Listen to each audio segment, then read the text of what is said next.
she said! Let them eat cake. Who took the bomb? We're getting screwed, man. Every time we turn around, we're getting screwed. Oh, the revolution's going to be through podcasting for sure. That's the only way we talk. It's the little guys that take the brunt of everything. It's got to stop. Peasants, man. We're just peasants. Every one of us. You watch those old movies, you see the peasants in the background with the kings and queens walking around. We're those people. We're those people.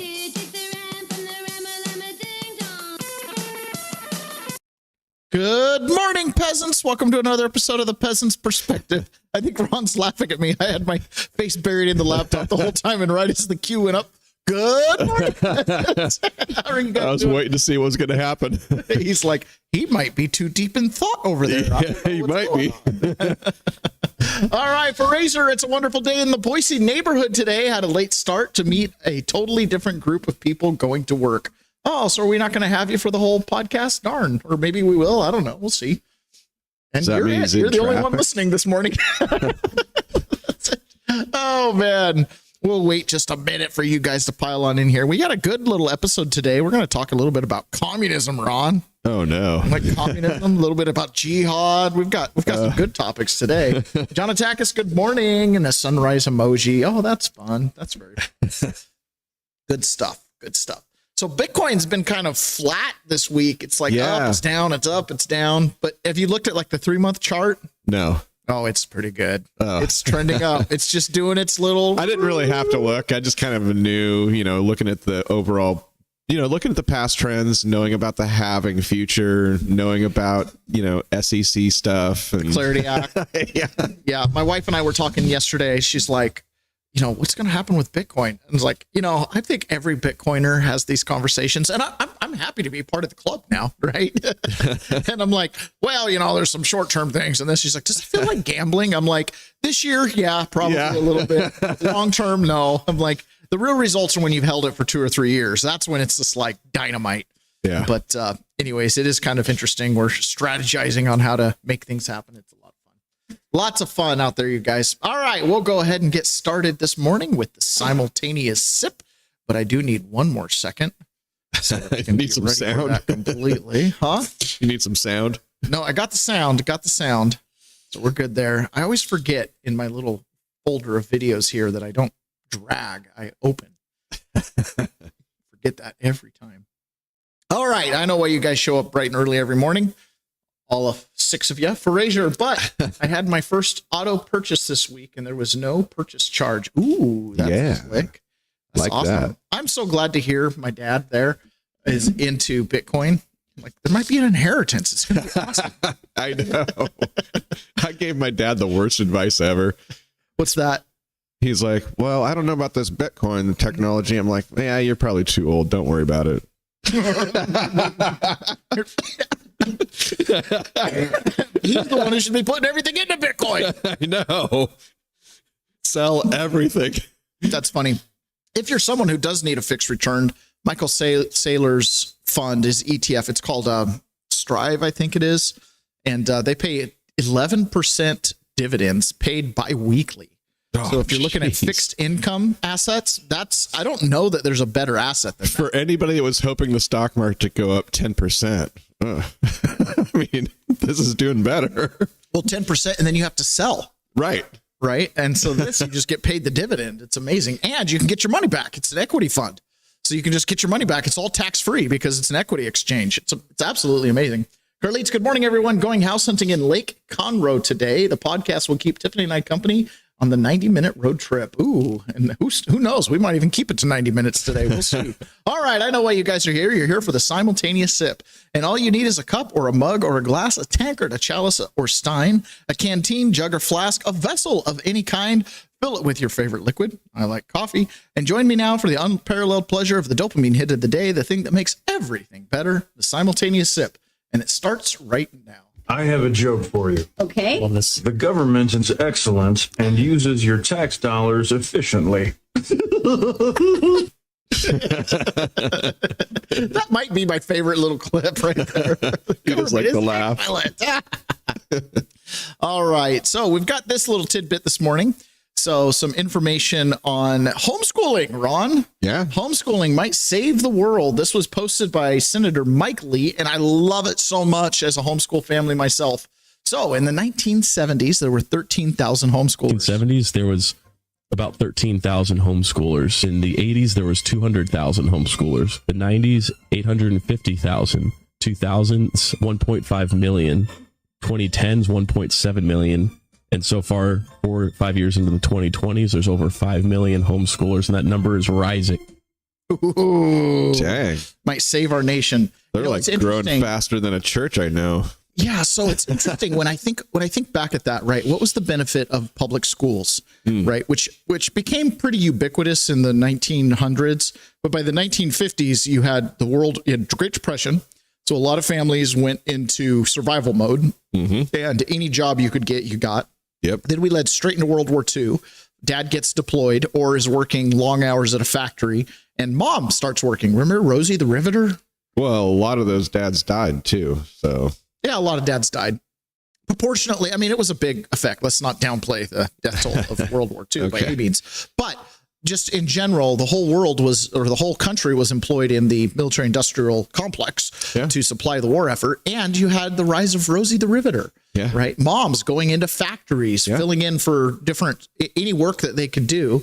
And so post World War II, you had a huge boon in productivity, and you started to have a wave of mass amounts of women in the workplace. Yeah. And so this made school an easy place to not just double as an education center, but also a daycare. And then by the 1970s and 80s, what did we have? Latchkey kids. Do you remember the latchkey kids? yeah. Probably some of our listeners were latchkey kids. What were latchkey kids? They're kids who came home from school. School gets out at 3 p.m. Mom and dad don't get off till 5. So you're going home with your own key to the house. Yep. The latchkey kid. So by the time you roll around to the 2000s, obviously homeschooling is on the rise. Why is homeschooling on the rise? I couldn't even fathom a guess. It's an easy equation. It's take the amount of kids that were not served by public education and had a poor experience educationally, and they didn't want to pass it on to their kids. And then that starts to replicate and replicate. And by the time you get to my generation, many of us were very dissatisfied with our public education. I didn't do homework. You know why? Because it was beneath me. It was too easy, right? I could get it done in class while the teacher was talking. I rarely did any kind of schoolwork outside of school because it wasn't challenging for me. I didn't study for tests, and I got through school. Then I went to college, and guess what? Same thing.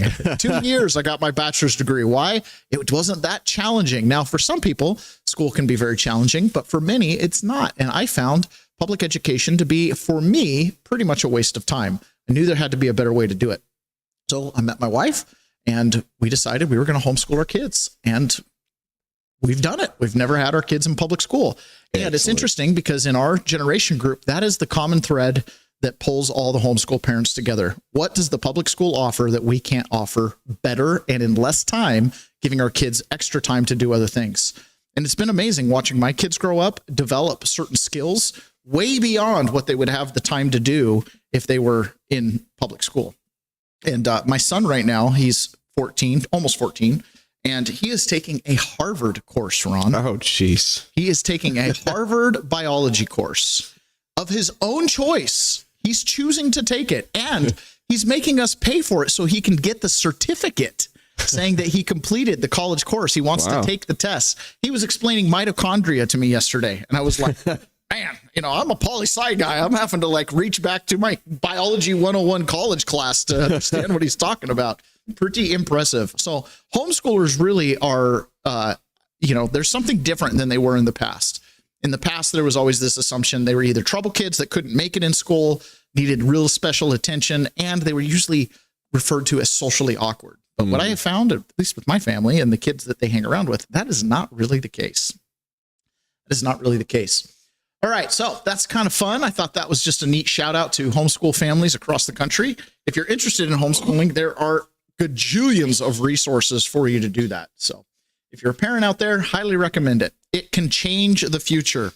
One of the things I really appreciate about homeschooling, and one of the things my wife has said, is in our house, the kids have to get along. because they have to live together, go to school together, hang out together, play together. And that has been one of the things that I have appreciated so great about how my wife has raised the kids is they have to learn how to resolve conflict in the family. It makes us pretty tight. In fact, I often think homeschooling is one of the reasons why the family stayed together and stayed so tight during the time that I was gone. Was, you know, if the kids were off at school, they've got that influence, that zeitgeist that's in the public schools. And, you know, we're in a particularly poor public school district. We're in the North Kitsap School District. This is the school district that fired a football coach because he wanted to pray after football games when the lights went down. And they fired him. This is Kennedy, who had to go to the Supreme Court to have his rights vindicated. He moved, by the way. He moved to Florida. He bailed out of here. When's a good time to leave East Berlin? Before or after they build the wall? I don't know. So, what is his name? Powell is his name here. He ran for Senate. What is his name? I want to say it's Hung Powell. He ran for Senate or House in Georgia, but he was appointed by Donald Trump as Undersecretary of Defense. And he was giving it some testimony here. And one of the things he talked about was how America, being really a maritime country, we have an ocean on both sides, and how we are grossly underprepared when it comes to our own merchant ships. So this is, interesting testimony from a hearing yesterday. We've been told earlier, hey, we're buying ships from overseas. We're not. We're looking at whether or not those ships are feasible to work inside our formation.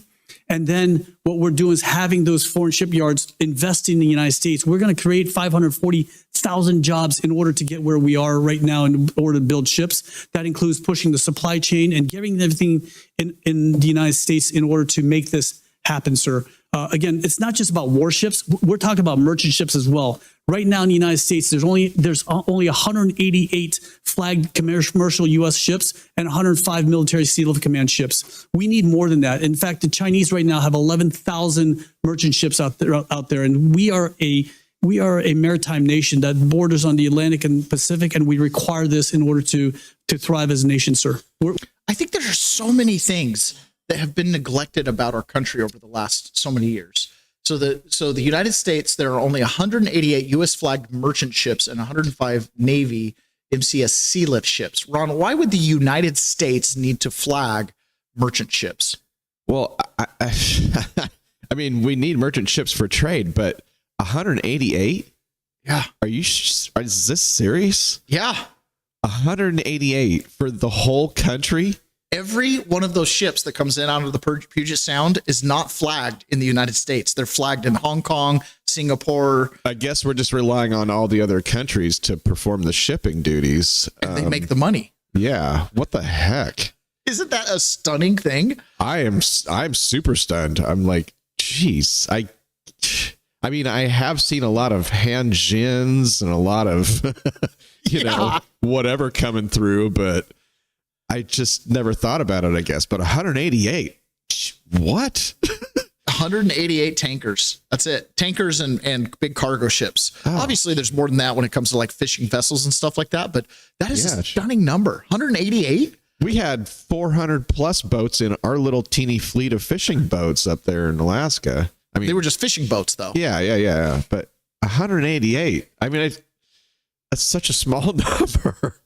What the reason this is such a strategic threat to the United States is another country could say, don't deliver there. Yeah. It's that simple. Just don't deliver there. Yeah. And we're left with 188 boats to supply 350 million people with Chinese trinkets. I mean, just pretend that they're pizza delivery guys and they just decided to not come over with your pizza. I mean, what the heck? Well, it's a problem when you have Domino's delivering your Pizza Hut. You know, I mean, that's basically what's going on there. And if you go, hey, 30 minutes or it's free. Yeah. The other thing, too, is it creates a jurisdictional problem, right? Any U.S. flagged ship can be inspected by the Coast Guard. It's less likely to have like human trafficking people stuffed inside of Connex or drugs. But these other ships, there's no jurisdiction until they enter our ports. And by then it's off to the races to unload and stuff like that. In fact, do you remember when I was in prison, I was talking with the one guy who was the Polynesian drug cartel leader, or he and his brother ran a Polynesian drug cartel. and they would run drugs from, they were doing the Pacific Triangle, Hawaii, California to the Polynesian Islands. And they had these big tanker vessels and they owned them, and they would stuff a Connex full of cocaine or whatever, and then drop it off in San Francisco. And this is all allegedly, according to him, right? I mean, this is a prison story, but allegedly they were paying off a certain young lady prosecutor in San Francisco to look the other way and kind of run cover. And then eventually that young prosecutor became the Attorney General of California, and they continued to pay her to look the other way. And you guys probably know who I'm talking about. I know who you're talking about. Cackling Harris is who they were paying. Anyways, and when she went on to Senate, she no longer could run the same cover, and they started to look for someone else to pay. Anyways, the brother went out and bought another ship, and the ship happened to be a flagged U.S. ship. Dope. And so when they were making their delivery, the Coast Guard was listening in on their comms and ended up boarding the vessel and finding 88 tons of cocaine. And, I would be really brazen, and I would ask people, so how'd you get caught? What happened? And they'd say, oh, I had, 3 ounces of meth. Or I had, like, the most I'd heard was somebody said he had 22 kilos of coke. And I was like, okay, well, that's like 50 pounds of coke, right? I mean, it's a lot of coke, but it's not 50 pounds. It's a backpack. Not full of coke, 88 right? tons. And he goes, 88 tons. I was like, are you talking like 180,000 pounds? I didn't even do the math right. I just had to like double the number. It's like, he's like, yeah. And we were running a little light. The container wasn't full. And I was like, oh my gosh, that's crazy. Anyways, so yeah, big deal. We'd like to have way more merchant ships. That's a lot of jobs. Carlito and Tiffany says, good morning, family. Yes, we are family. We are all peasants. Carlito and Tiffany also said, homeschooling trends are amazing. Let's teach, mentor, and take care of our own kids. Absolutely. Shantini, good morning. Been making cinnamon rolls and missed the start today. Oh, you didn't miss it by too far, but we're glad you made it. Okay.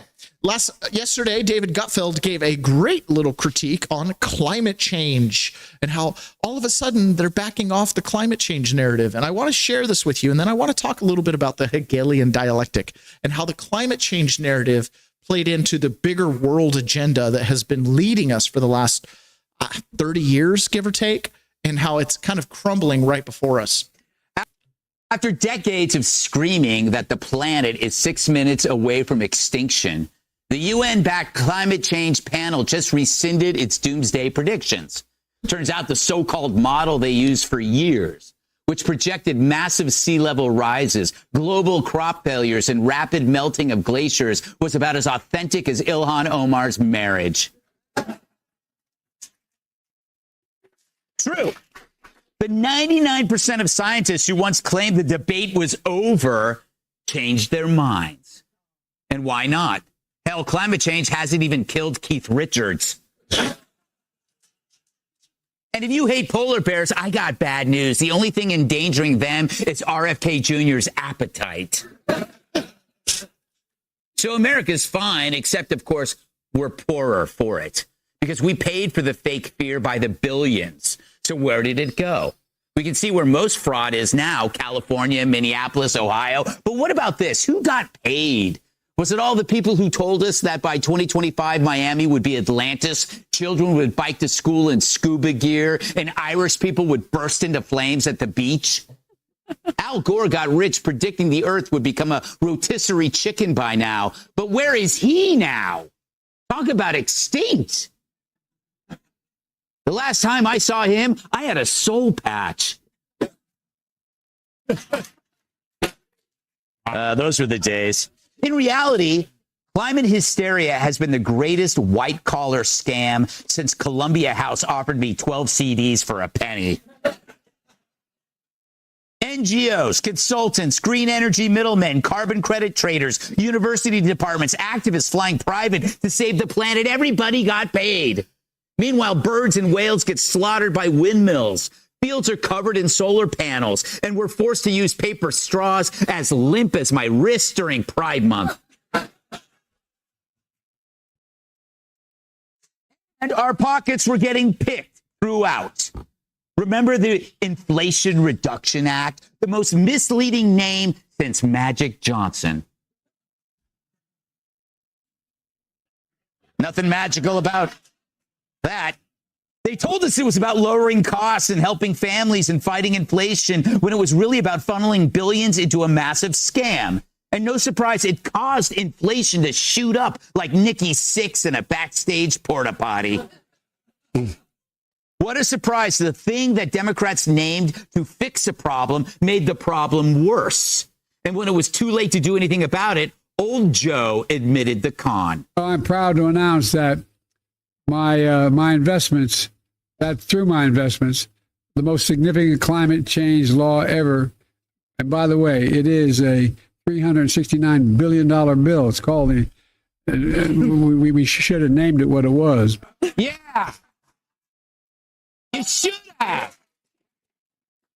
But you didn't. You called a $400 billion slush fund for climate hucksterism and inflation bill so you could get away with it. And if you were questioned about it, then you were called a Nazi, which is why this UN reversal matters.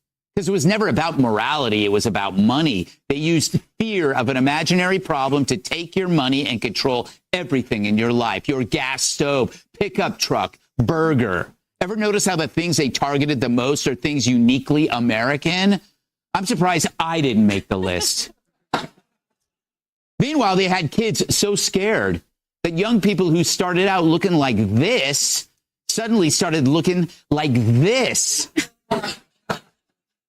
A massive survey of 16 to 25-year-olds found that more than 50% reported feeling anxiety, helplessness, and guilt over climate change. It's the kind that affects their daily functioning. It's so bad I no longer hire them to walk on my back. So the UN is backing off after calling you a climate denier, as if questioning the faulty models is like denying the Holocaust. But no big apology, no refund check, no our bad. Because in the end, they got what they wanted. The motive wasn't the environment. It was greed. The instrument was fear. Once panic becomes an industry, there's no incentive to calm people down. That's why every Dem crisis now comes with a consultant, a nonprofit, a celebrity telethon, and a 900-page spending bill. Every apocalypse is a business model. And for the climate change scammers, no business had been hotter than the end of the world. All right. Every apocalypse is a business model. Pretty much. So this kind of comes back to something. I remember back when we had season 1, back in 2020, I did an episode talking about the Hegelian dialectic and how politics becomes a bird going one direction with two wings. And you need these opposing forces of each wing in order to get the bird to go where you need. And that is, in essence, the way I would describe the Hegelian dialectic. So the Hegelian dialectic comes from George Wilhelm Friedrich Hegel, which creates the Hegelian dialectic. And he was a German philosopher, and he's old. I mean, we're talking like 1770 to 1831 is when he lived. All right. So this is way back in the day. Dennis Prater says every bad idea came out of Germany. he might be right. Carlitos, before we talk more about this, he says, we used to interview and board foreign flagged vessels in Houston, Galveston, and Texas City. He used to work for the Coast Guard, by the way. This has been a problem for at least 10 to 20 years. Lots of drugs, human smuggling, and some weapons. Yeah, and you barely interview or catch all the ships. There's 11,000 of these foreign flagged ships just from China alone. And a lot of them are coming in and out of our ports. And who knows where they stopped before. Okay, so Friedrich Hegel creates the Hegelian dialectic. He didn't create it. It was a philosophy. He just wrote about it and kind of described. And it's this idea that you have a thesis. This is an initial idea, a state or a concept, okay? And then once you have this thing that you want or this principle, then there's an antithesis. This is the contradiction or negation that arises from it. These are the counter arguments to it. And so what happens is everybody now becomes engaged in the debate. You have the problem and you have the crisis, and then you have the problem that causes the crisis. Does that make sense? And so between these two things, the wings start to flap. Now, everybody is engaged in it. You have the people who shout out about the problem and the crisis, and you have the people who start shouting about what the solution is, and now the debate is on. The wings are now flapping. And then eventually what happens is you get to synthesis. This is where now the problem and the crisis is the problem. And then you've got the solutions to the problem, which then creates negation, and you have the argument. Now the wings are flapping. Then eventually what you have is you come to the synthesis. This is where now the problem, the crisis, is now the norm. It's now the accepted premise. And now the debate changes to, okay, the next crisis, which is the unsolved problem of the premise that we started when the wings started flapping in the first place. Okay. So the world needs a bad guy. Every crisis is a scam, right? And so what happened was, as time went on, people like Karl Marx in the late 1800s grabbed onto this Hegelian dialectic and they kind of flipped it on its head. He goes, hey, this thing that happens naturally as a crisis arises, and now everybody gets involved, and this is how you solve problems. This is how society continues to progress. He goes, we can kind of flip it on its head, and we can now determine what the crisis is and set the direction. So they don't have to arise naturally. We can now declare it. So, for example, when Karl Marx looked across the landscape in the world, he saw monarchies and he saw imperialists like the Tsar in Russia, and he said, that's a problem. They're oppressing the small people, the peasants. And then, so what's the solution? Well, let's put the peasants in charge. Let's flip it up on its head. Right now, everybody's engaged in this conversation about the rights of the slave, the rights of the peasant, the rights of the subject, and things get marching. Now, this is a natural thing that can happen. Hegel wasn't wrong saying that, yeah, when you reach a crisis point, when the French queen says the peasants have no bread, and she goes, well, let them eat cake. You got your crisis. There's your solution. And then, well, cake, that's not good enough for us. We don't want cake. We want bread. We want jobs. We want whatever. And next thing you know, French Revolution. It all gets going there. So but what Karl Marx did was he said, people can instigate the crisis. This is the step forward. This is the part where it's a solution looking for a problem. This is a solution looking for a problem. Exactly. We can instigate the crisis. And climate change is one of those things. Climate change was born of the fact that we ran out of enemies to fight in 1991 when the Berlin Wall fell, right? When the Berlin Wall fell, we fought Nazis. Then, well, first of all, we fought greedy corporatists, right? This is the trust busters, the progressive era, Teddy Roosevelt. And then that leads to, okay, well, since we're trust busting and we're getting rid of corporate greed, let's consolidate the corporate greed into something called the Federal Reserve, right? And then that creates the Great Depression. And then the enemy is still fat, profit mongering corporatists who won't hire people during the Great Depression. And then we get the solution of socialism. It's the perfect transition there. Then we get the solution of socialism under FDR.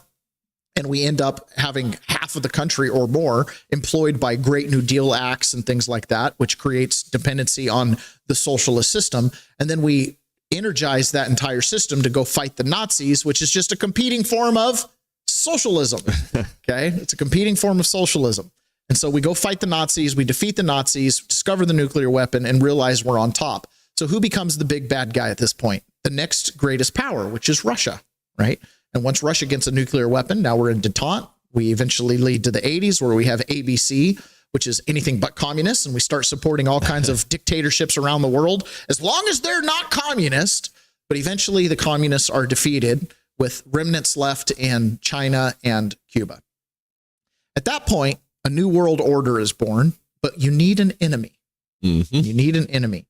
People like John F. Kennedy tried to use this same method with things like the space race. Let's redirect this energy to a positive objective, not something we're fighting, but something we're striving for. Does that make sense? He died. So that ended that pretty quick.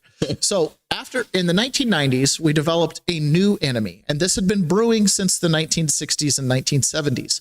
It's this idea of catastrophe, right?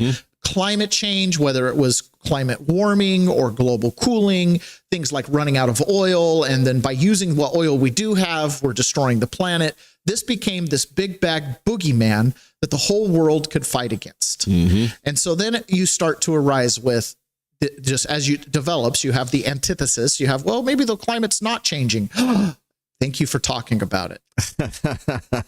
Thank you for talking about it. Because now we can get the wings flapping. Because now we can get these wings flapping, right? Okay, well, will you concede that the ocean rose a millimeter? Well, I guess. Well, I don't know. Okay, well, map out that trajectory. The debate is on. The debate is on. Map out that trajectory. Will you agree that the Dust Bowl is over and that the climate has changed? Well, yeah, we can see that statistically. Well, that's because of all the pollutants we put into the air. Okay, so what's the solution? Let's stop putting pollutants in the air. Well, how would we do that? I don't know. Let's give some money to some company to figure out something. and now the spending's on, right? To Right. fight the thing. So that is what the world has been doing. And then we start paying scientists to tell us exactly what we want them to tell us. Yes. For the last 30 years, the big bad boogeyman has been the weather. It has been climate change. And the debate is on what is our impact on it or not. So notice how over the course of our lifetimes, the debate was conceded that climate change is or isn't happening. Now it's a given. That's baked into the equation now. Yep. Now the debate is on what can we do and what's our role in it. Now, nobody likes pollution. Okay. Pollution is pollution. The Ganges River, disgusting. Okay. Just plain and simple. Putting a big industrial factory right next to, the Great Lakes that's dumping sewage and industrial waste into the Great Lakes, not so good. But those are small little things that can be fixed. But when we're talking about the global climate, we very much overemphasize our role on the planet, I would say, right? And so nonetheless, it has been a giant grift. We have printed money. We have thrown money at these problems. And what do we get for it, Ron? Nothing. Nothing. We've been spending money on climate change for 30 years. And at this point, we have windmill farms killing birds, killing whales. We have solar panels polluting the planet and never getting the energy back from them that we spent to create them.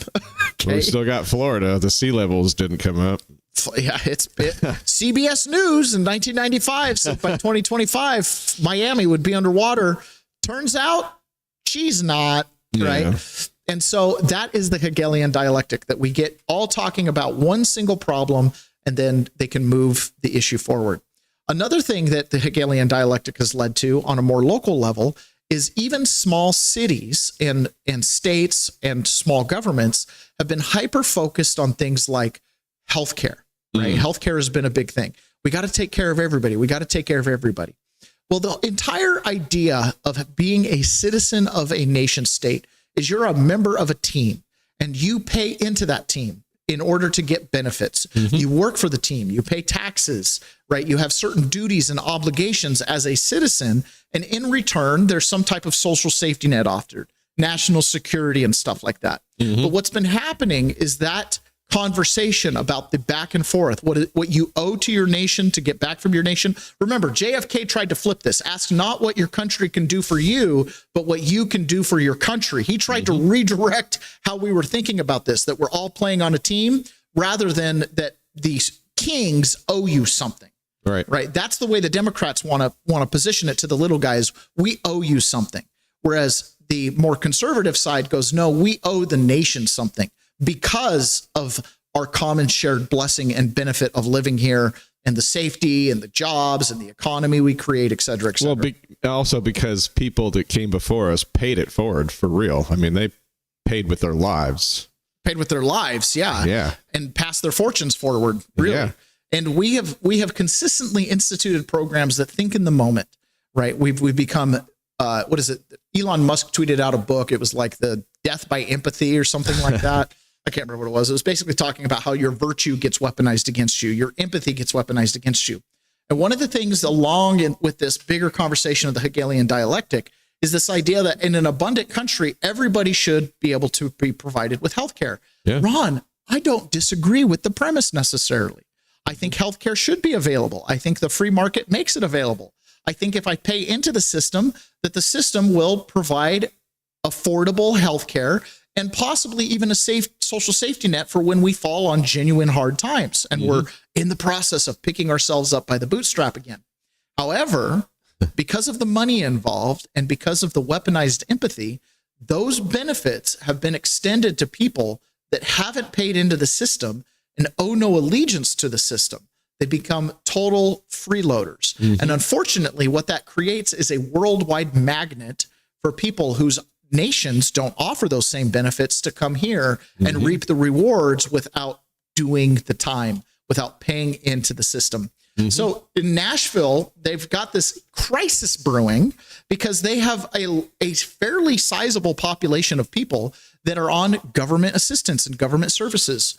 And what's happening is the federal government is starting to cut off funds being made available to non-citizens, people who are not paying into the system and are not here illegally. However, and the states have passed that on, right? So now Tennessee is in a position where they're like, hey, we will not get government funding if we continue to give this money to individuals that are not citizens and are not legally allowed to be here. These local cities and local states have taken that federal money, and we know the amount of grift. We're going to cover a couple stories of the grift and graft involved with this, even here locally in Washington state. That money gets kind of part of the bureaucracy, and a small portion goes to the services. Now, the people who receive the services become dependent on it. But what happens is for every dollar some kid or somebody who's using one of these social services is receiving, there might be $10 that's being lost to the bureaucracy and the grift. You see what I'm saying? Oh, yeah. So all of a sudden, when you lose the ability to give the dollar to the kid, you also lose the $10 inside the system. So this is happening in Nashville. And of course, in classic Hegelian fashion,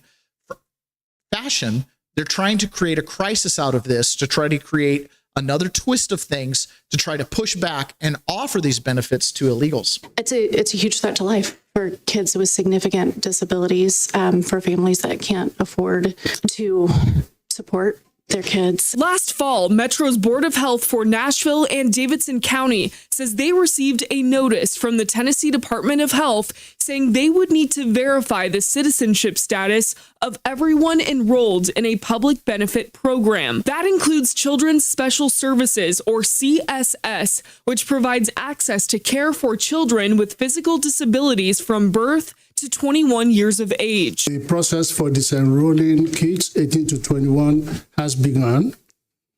And there's conversation around disenrolling kids 0 to 17. According to Metro's Board of Health, I just want to pause for a second.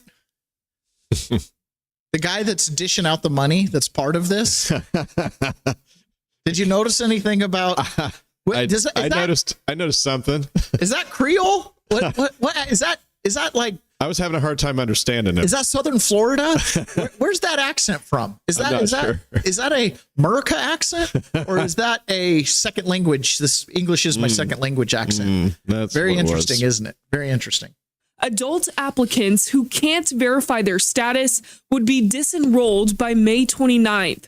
This comes after the Tennessee General Assembly passed a law requiring all applicants for public benefits ages 18 and older to verify they are in the U.S. legally. It's unknown at this time whether children 17 and younger will be disenrolled from the program. It's complicated because of federal and state weaving of funding, which was meant to be able to sustain funding for kids with special health care needs. According to Metro Board of Health employee Deanna Allen Robb, some families anticipating to be disenrolled include a child with congenital heart anomaly, where life expectancy is less than 12 months without treatment, and children with cancer, leukemia, and lymphoma, where life expectancy is less than 5 years without treatment. We are marshaling all the resources that we can, what is available, and sharing information with families about where there may be other places that they could go if they need to get life-saving care for their child. Who are they talking about? I don't know, but let's break this down. I as peasants, we have to see through this nonsense. Right. Sometimes we play these clips and they fit nice in and they get to use their words instead of my words and explain a story. But this is one of those ones where you're going, okay, hold on. What's the problem here? Okay. The funding is being cut off for people 18 or older.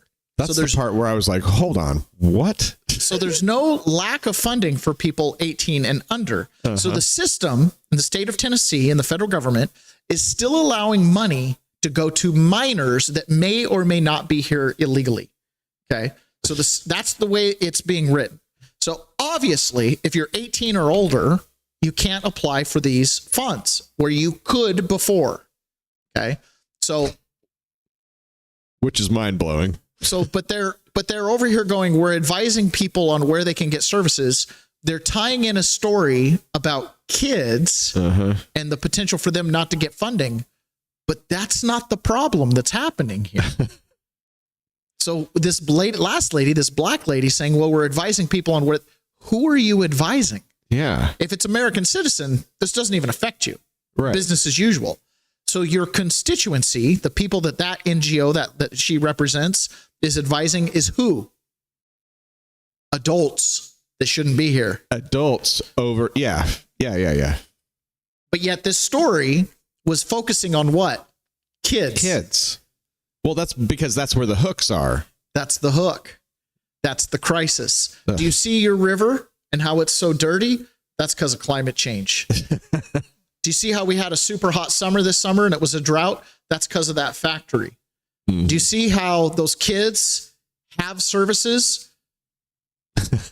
Oh, okay. Well, their parents don't. And the problem? Do you see what I'm saying? Well, the problem is that the kids might get hurt. Kids might get hurt. Okay. So we got to get the parents on the coverage. It makes no sense. It doesn't make But any now sense. we're talking about providing services for kids, but we're going to have a solution that provides them for everybody. Mm-hmm. Do you see what I'm saying? Like it is one of these, the wings are now flapping. This story makes no sense when you actually break it down. Who are they concerned about? You're listening to these board members talking, and it's like, okay, so why don't you say out in the open, you're trying to provide services for adults? There's no lack for the kids, but the story starts out with the premise that kids are at risk. Are they? Are they? Very interesting. Very, very interesting. You know, the fact that they have to do a verification at all should tell you something about this. I mean, why do we have to verify any of this? I mean, this is supposed to be an American program for Americans. Yeah, you would think so. Oh, okay. Now, along with climate change, one of the other things that climate change brought us was mass migration. Do you know how mass migration ties in with climate change? Well, yeah. I mean, they got to blow a bunch of carbon up in the air to get here, right? Yeah, no kidding, right? The migration itself is causing climate change. Yeah. Here's why, right? One of the justifications for mass migration was populations need to flee areas that are being affected by catastrophic climate change. Oh, so sub-Saharan Africa, the Middle East, South America, anywhere you can point to anywhere on the map and you can make some claim that that area is being affected by climate change. There's no nexus. It's just a claim. Yeah, and there's no evidence that there's climate change. That's what I'm saying. There's no nexus. Okay, but here's the thing. Climate change opened the spigots, right? Because it's the big bad boogeyman that we need to throw money at to try to fix all the problems it causes. So under that umbrella of climate change, you literally have NGOs being funded to help move those impacted by climate change. And so a big source, this comes from Data Republican. She did some research on this. Ever wonder why European cities accepted so many refugees? She says the refugee influx into Europe began as a U.S. taxpayer subsidy. The U.S. government literally paid European cities to take them in using Soros-backed operations like ARC, the American Refugee Committee, as the middleman, taking people from countries that are, for the most part, just lower socioeconomic countries in the process of development, claiming that there's a crisis emergency, which then justifies relocating refugees of what? If you're a refugee coming out of Ivory Coast or a refugee, there's a lot of countries that had refugees coming that are not at war. I mean, yeah, there's some Syrian refugees, but those mostly ended up in camps. Right? Why are we taking refugees from Pakistan? Allegedly a modernized nation with nuclear weapons. Right? Why are so many Pakistanis living in England? Okay. Turns out a lot of this was coming from these government programs. So she has this little status here. She goes, she basically talks about the funding for ARC came from Soros. And here's a whole bunch of the NGOs that are funded by ARC. And then where was ARC getting its funding? And Soros, mostly from the US government, right? Soros would put $1 million into some upstart NGO that was focused on some relief program. And then the government would then put 10 times that amount of money in those NGOs, and they would go off and do this refugee. So the refugee crisis, both in the United States and in Europe, was ultimately funded by the government using what kind of money? Climate change money, right? Because we conceded the premise and we started on the debate, and then we start talking about what are the solutions. Well, let's relocate these climate change refugees. That's science. It's science, yeah. Science. You know, when you're doing science, you just have to start out with assumptions, and most of those assumptions make it so that it's not real. Yeah. Now, along with that, a lot of these migrants that are being paid to come, a lot of them are from communist countries or socialist countries, if it's South American. And a lot of them coming over from Africa are coming, and from the Middle East that are making it here and oftentimes paid for by these funds. They're Muslim. Okay. And so now you've imported a large Muslim population. Down in Texas, my good friend, Lieutenant Colonel Larry Brock, this is someone that I served time with in prison in Springfield, Missouri. That's where I met this gentleman right here, Larry Brock. And he and I walked hundreds of miles together on the track together. He has a political science degree with an international study minor, same degree as I do. Whoa. He, however, took his ROTC and actually went to the Air Force. I turned down the opportunity to become an officer. And so I went and lived the peasant life with the rest of you guys, and he went off and flew A-10 Warthogs and stuff like that. Oh, awesome. Well, obviously he protested the stolen election, which is going to tie in later, because a lot of these problems aren't being solved at the fountainhead, which is our elected leaders who are allowing this stuff to continue on, right? But we're at the tipping point in Texas and some of these communities where the Muslim population is setting up an entire city, Epic City. They're setting up a lot of mosques and things like that. And those mosques, what you're finding is being paid for by government dollars that are being funneled through these social service programs that are being taken advantage of, right? The bureaucrats are now involved in it. They're getting kickbacks. And so Larry Brock went to a city council meeting to offer testimony against why we should allow these places to open up. And he even addresses some of the discussion about, well, we have to allow freedom of religion or freedom of speech or whatever in order to allow these. But he points out that this is way bigger than that. So this is Larry Brock. This is a January 6er guy. Guys, when we talk about January 6ers and you hear people later in the show, we'll hear some people talking about, well, not the ones who were convicted of violent assault and punched cops and stuff like that. Dude, it's like a small minority of the total January 6ers. And most of those have very good justifications for why they punched a cop. Okay. All right. Good evening. My name is retired Lieutenant Colonel Larry Brock, and I've served this nation for 29 years, 13 as an A-10 Warthog pilot, 4 as a reconnaissance pilot. And I lived under Sharia in Saudi Arabia for 7 years, where I provided information to the U.S. government. In short, I have fought Islam and the jihad my entire adult life. Now, I want to point something out to you. I often talk about my quote unquote Al-Qaeda friend in prison. So I don't know how tight his bonds with Al-Qaeda were, but that was in his files. He's an Al-Qaeda terrorist. He had a 40-year sentence for terrorism. Okay. When Larry Brock got out of the hole, he was put into the hole, the solitary confinement, for 4 months in Springfield, because he sent an email to a J6 supporter saying, tell other J6ers to be good inmates, follow the rules, be a pillar of example of an inmate. Don't get into trouble. Don't get into fights. They put him in the hole for sending that email because he was passing messages. Oh, jeez. Okay. They put him in the hole because he was passing messages. He wouldn't back down. He wouldn't recant it. He wouldn't apologize for it.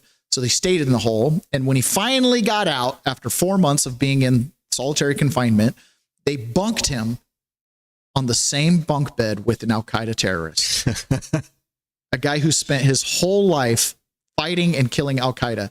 I believe his confirmed kill count is like 210 Al-Qaeda terrorists from an A-10 Warthog. That's pretty rude.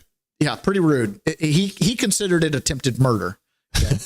he threw a pretty big stink about it. Now, I ended up kind of befriending Nasir.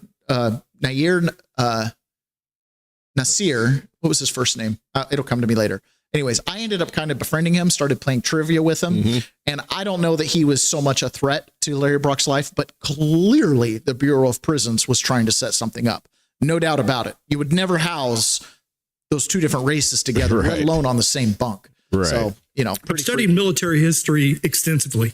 Many of you may not know this, but the SS also had a worldview. They believed that God gave the Germans the world to rule, and they also gave them a leader. Islam believes the exact same thing. The world is theirs to rule, and they were given the Prophet Muhammad.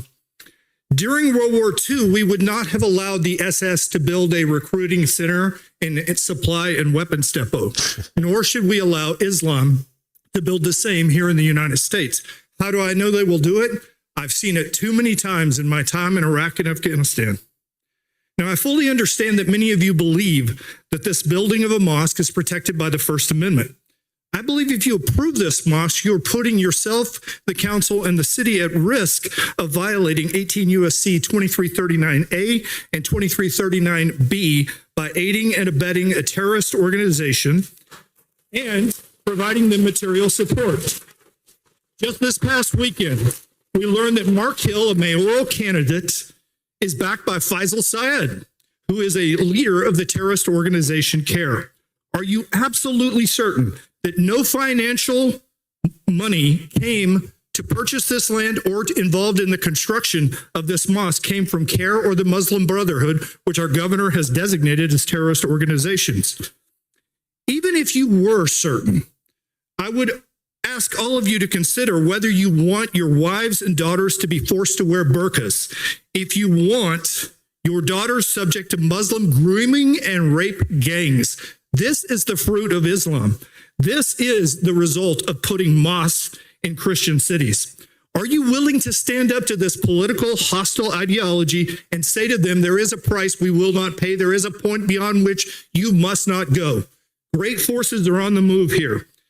And with this decision, you will decide whether or not Frisco will be remembered as the city that stood up and turned the tide on the Muslim invasion, or will you choose the path of appeasement and pass to other Americans the honor of firing the first volley against this religion?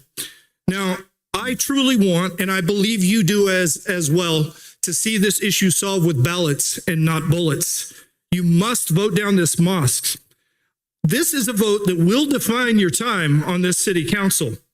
All right. I am hopeful that you will use this opportunity to strike a blow for our faith, for our nation against this enemy ideology that wishes to see our republic destroyed, our churches burned, our mothers, wives, and daughters enslaved, and to see the light of freedom extinguished by Mohammedan darkness. God bless you. All right. Good evening. Pretty good. Pretty good, Mr. Larry Brock. Lit a fire. Yeah, seriously. But he's not wrong there, right? Nope. This invasion has been funded, and it's under the guise then with stuff like this of allowing freedom of religion, freedom of expression. Listen, I'll fight for your right to have freedom of religion and expression all you want, but that doesn't mean we should allow a terrorist organization to fund your gathering center, which time and time again have been proven to be what? Safe havens for terror cells. And let's not state fund it either. Let's not state fund it either. And this is happening all over. I mean, we played a clip a couple weeks back, a month or two back, about mosques in Utah, like, and how they're having these record conversions from people, right? This is an ideology that believes that they own the earth and they just have to take it from you. And they'll use any means necessary. At first, it starts out with weaponizing your virtue.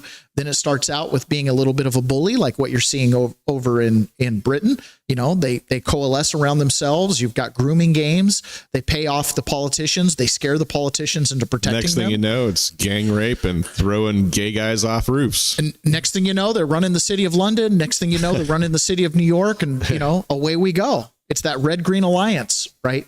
The red is just focused on destroying the state as it is. And the green is like, yeah, we're going to support you in doing that. And you're going to give us the right to move in here, weaponizing the virtue of the Christians against themselves to open the door to us. And then next thing you know, as soon as they get a majority, it's over quick. And how many times has this been proven in the last 900 years? Over and over and over again, right? Anyways, Hegelian dialectic.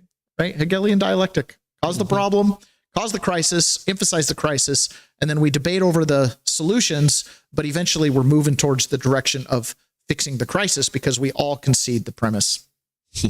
Okay, now continuing on with government money and how it gets funneled into weird places. Seattle has a little bit of a money crisis on its hands. So check this out. This morning's Waste Watch report, we now know law enforcement is looking into allegations of fraud from grant funding in King County. An audit found a serious lack of oversight for money given to youth and community organizations over the last 5 years. Here's KOMO's Jeremy Harris with why one county council member believes more county contracts should be investigated. Auditors found one problem after the next with financial reporting from county grant recipients, potentially altered documents, conflicts of interest, and more. cash being run through personal bank accounts, alcohol, car repairs, airfare, general life expenses is one of the categories that was listed in this audit. When you saw that, what was your reaction? I hate it when I'm right. And I really knew that where there's smoke, there's fire. I said that to you before. County Council member Reagan Dunn says this review of 19 grant contracts from the King County Department of Community and Human Services is the tip of the iceberg. Taxpayers should be concerned and maybe even a little bit angry. There's a lot of work we need to do in terms of creating curbs or guardrails within the system, our ethics code, our auditing system, the number of grants we have. We have about the same number of grants as LA County, which is 5 times the size of King County. That's too many grants for us to monitor, especially with folks that don't have the experience in doing it. Concerns about the county's grants surfaced a year ago when a separate audit flagged serious gaps in documentation from grant recipients. That audit noting a spike in funding going from $922 million in 2020 to $1.8 billion in 2024. Double. In 4 years, they doubled the supplies for these grants. Wow. The speed of that growth was blamed for gaps in the accounting of where all the money was going. The county council ordered DCHS to mandate stronger protections. Wait, so the problem is we have too much money? I thought Katie Wilson said we didn't have enough money. The problem is we have too much money, Ron. That's the problem. Including training for nonprofits on how to manage the money. We're not there yet. There are some encouraging signs. Do you see anything in here that you think needs to be reviewed by law enforcement? Yeah, there's a number of things that must be reviewed by law enforcement. I challenge our prosecutor and our sheriff to follow up on these recommendations and keep us posted on what they find. Jeremy Harris, Como News. Man, you'd think with double the funding for these programs for at-risk youth, we wouldn't have an at-risk youth problem. But didn't just last week we have a shooting on Broadway and Pike with some 3 young youth in Seattle? Yeah, we've had one since then too, so I don't know. But I thought we had all this money. I thought we couldn't pay out the $30 million settlement to the kids that were murdered in Chaz Chop because we don't have enough money. But apparently the problem, Ron, is that we have so much money that it's easy for it to be embezzled. That's the real problem here. But there's some promising signs. There's some promising signs, Ron.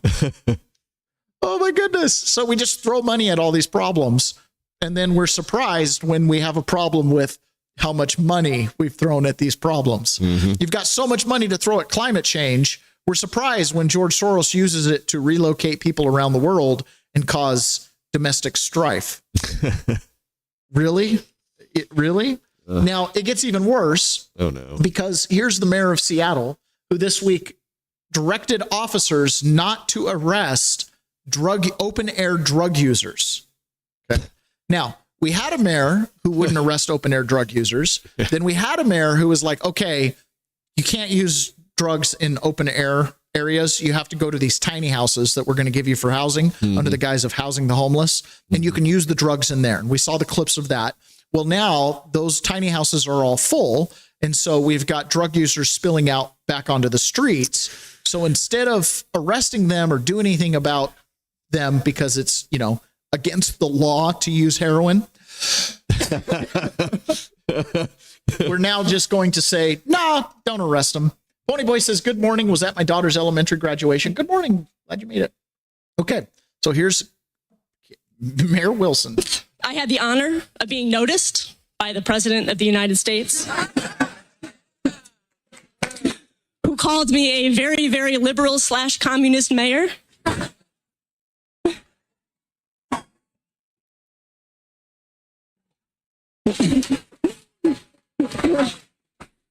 It's nice to feel seen. That's all I'm going to say about that. And earlier this month, we launched our transition team. Oh, I had the honor. It's not the right clip. Either way, that's what you're watching there. That's how communists deal with it. Feels like we have a teenager for a mayor. I know, right? It's our elections have problems, Ron. I don't think people in Seattle think this way, right? Yeah. I just don't think people in Seattle think this way. In another victory in Washington State, a family who was denied a license or their license was revoked for foster care, They won a lawsuit and a permanent injunction. And what this stems over is they were given a foster care kid that chose to be transgender, probably with a lot of encouragement from social workers and the school. And they refused to acknowledge the new pronouns and the new name and all that kind of stuff. Well, they ended up going to court. It turns out they did win. And the Department of Children, Youth and Families, DCYF, is prohibited under the agreement. So now this is baked into it, denying foster care families license applications or licensed foster parents seeking renewal of their license, a full license consistent with the requests of the applicant licensee, or attaching any conditions or restrictions to the license solely because of their religious beliefs, including speech and actions pertaining to marriage, gender, or sexual relationships.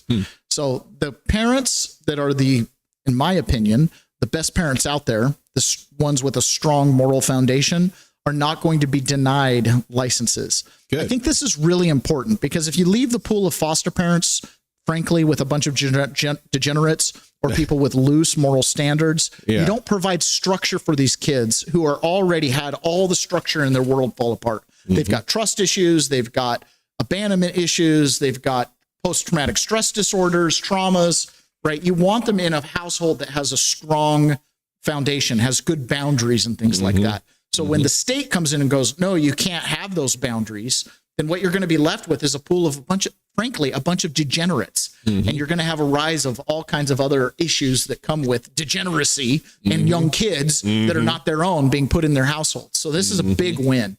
It's a big win. Now, speaking of communists, here's Mayor Mondami. Here's Mayor Mondami in New York. And he promised not to raise taxes, but he was going to raise taxes. Everything was going to be free. Hey, we have a budget shortfall. We can't pay for all the free stuff I promised, to the point to where he's bending the knee in front of a bunch of Goldman Sachs and Jamie Dimon being like, please don't let people leave the place. Well, there's a problem, right? A lot of the rich folks out there that do work at these large financial centers, at the financial center of the world, that do make a lot of money because they're doing billion-dollar deals. So they get pretty decent commissions, I would imagine. And so they buy real estate in New York. And there was a point in time where they lived in that real estate, Ron. I mean, there was a point in time where if you bought a $5 million Manhattan penthouse and it was, a block away from where you worked, it was very convenient. But at some point, it was no longer convenient to live a block away from work because your taxes were higher. There was needles on the street. There were homeless guys peeing on the street, right? It starts to be like, it's not very desirable to live there, first of all. Stinky. And then because of 2020 COVID and how New York especially cracked down on anybody going to work, they learned how to work remotely through Zoom remotely. So they went to places that had better tax policies, Florida, safer streets, Florida, South Carolina, any number of places, upstate Maine, wherever, any number of places that was just better than New York. But of course, would you sell your penthouse? Well, no, not necessarily, because you do come back from time to time to go to corporate boardroom meetings and plus things like that. Plus, it's an asset. But Mondami has a solution for it, Ron. He has a solution for it. When I ran for mayor, I said I was going to tax the rich. Well, today, we're taxing them. I'm thrilled to announce we've secured a pied-à-terre tax, the first in New York's history. This is an annual fee on luxury properties worth more than $5 million, whose owners do not live full-time in the city. Like for this penthouse, which hedge fund CEO Ken Griffin bought for $238 million. This pied-à-terre tax is specifically designed for the richest of the rich, those who store their wealth in New York City real estate, but who don't actually live there. But even so, they're able to reap the huge financial rewards of owning property in, dare I say, the greatest city in the world. And most of the time, these units are sitting empty, since again, they don't actually live here. This is a fundamentally unfair system that hurts working New Yorkers. Now, it's coming to an end. This tax will raise at least $500 million directly for the city. It'll help fund things like free childcare, cleaner streets, and safer neighborhoods. As mayor, I believe everyone has a role to play in contributing to our city, and some a little bit more than others. Happy Tax Day, New York. What's crazy is if you cleaned up the streets and you got better tax policy, you probably would live in that penthouse full time. But because you have unclean streets, breakdown in law and order, and you have high income tax laws, they get out of the city, but they don't sell their real estate. You don't always have to. There's not a lot of $238 billion, $1 million apartment buyers out there that that aren't Chinese at this point. Now, I agree that it is cringy to own these assets. Owning, huge penthouses that you never stay in only because you need a place to park money. I agree. It is cringy. But what Madami's doing, this is theft. But here's the thing, right? It's the crisis problem solution. Mm-hmm. If the objective is to tax the rich, so you did that once, mm-hmm. and now you're still going after them again, mm-hmm. but you created the conditions why the penthouse is empty. Mm-hmm. This is the same thing in Seattle. When you walk around Seattle, why is the first floor of all these buildings that used to be literally Walgreens, Ross, Macy's, why are they empty? Oh, now we got to have a vacancy tax. Right. So you're kicking me while I'm down? You know what I'm saying here? Yeah. Like, is it cringy to own real estate? No. Here's the problem. This wasn't going to be centered on Bitcoin. But again, there's a money problem. Why are you storing your wealth in real estate in the first place? Because you can't store it anywhere else. Yep. Right. So now you're being punished for making the only smart financial decision you can make with that much money. Yep. Yeah. Big problem here. Again, communists, and you let them run the place. And they're just going to keep breaking things down. They're just takers. Yeah. Now, remember when Katie Wilson said, about the rich people leaving Seattle, and she's like, bye, right? Bye. Like, no big deal. Well, obviously she's backtracked on that a little bit. Now she's kind of kowtowing to these businesses, trying to beg them not to leave. And she did this little interview where she kind of responded. And again, Como News, that comment you made at University of Washington. What was the comment? You're going to notice that here. He doesn't say what the comment was. He just refers to it because it's kind of like having the name Madonna. You can just say that thing you said, and it's like so famous because it was a big deal. You're not making any effort to try to keep the wealthy in the city. And we're going to break down why it's important to keep the wealthy in the city from Jeff Bezos himself after this. But she's now touting what tiny little investments are being made by big businesses in the city to try to act like she's somehow, not opposed to the rich. I mean, it's really great that Amazon's invested $3.5 million in this project. What do you think it means in terms of relationship with your office and big business, knowing we all saw the video from a couple of weeks ago on stage at CLU? So again, I'm really excited about this partnership, and just to give another example, right? Today we announced a second large new shelter site, tiny house village that we're working on, and that is with a philanthropic partnership from Challenge Seattle. So that includes money from Starbucks, from T-Mobile, from Microsoft, from John Stanton and Terry Gillespie, and so really grateful for their partnership. I mean, it's really great that Amazon's invested $3.5 million in this project. Damn, I would call that extortion money. She is so in over her head. Oh, totally. I would call that extortion money. $3.5 million for all of those corporations is like drop in the bucket, right? Yeah. But what are they doing? They're paying the bribe. They're paying the Barbary pirates. That's what they're doing. Yep. We're going to pay you this over here to try to avoid something over here, some tax regulation. So we're going to pay the peanuts, pay the bribes, so you can put it into your NGOs. And what is the problem with the NGOs? What did we just talk about Seattle having a problem with?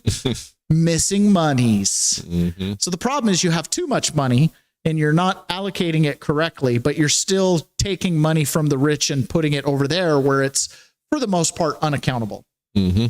Same problem over and over and over again. Jeff Bezos describes, because he did this interview with CNBC, and he's being asked about how the socialist left, AOC and others, are constantly talking about taxing the rich, and this idea that billionaires at some point had state help to become billionaires. Now, I know for a fact the state, the government, can create billionaires. I mean, $1.9 billion getting funneled into NGOs. Extrapolate that out a handful of years, and somebody in that system is going to become a billionaire from state help. But for the most part, the really big billionaires that we're all accustomed to, the Elon Musk, the Jeff Bezos, the Bill Gates, they sold something. They did something. They created something that not just created jobs, but it was something that the people wanted that improved their lives. Mm-hmm. Let me ask you about the anger, because there seems to be anger, at least from certain political sides of this. And AOC recently said in a podcast, I'm just curious how you think about this, says there's a certain level of wealth and accumulation that is unearned, she says. You can't earn $1 billion. Just can't earn that, she says. You can get market power, you can break rules, you can abuse labor laws, you can pay people less than what they're worth, but you can't earn that. You, by the way, you've earned extraordinary amount of money. You employ largest employer, if not one of them, in the whole country. Okay, let's go back to the Hegelian dialectic.